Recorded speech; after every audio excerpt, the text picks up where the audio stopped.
Professor David ensinando. Lucas e Alexandre lutando. Oi, meu filho.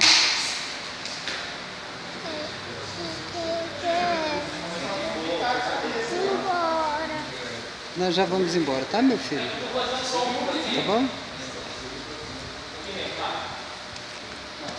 O que você tá fazendo?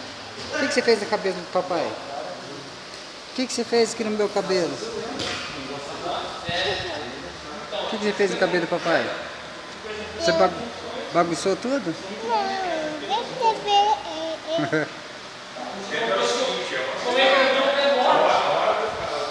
Não, filho, tira a mão da frente. Não, filhinho.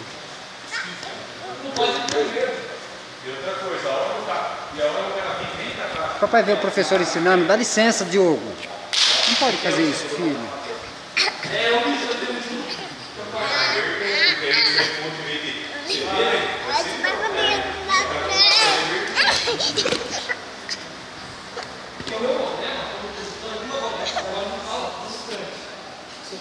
Olha aqui, olha aqui. Olha aqui, filho. Nossa, olha, fez um buraco aqui. Fez um buraco aqui. Fez outro buraco aqui. Aqui outro. Aqui fez outro buraco.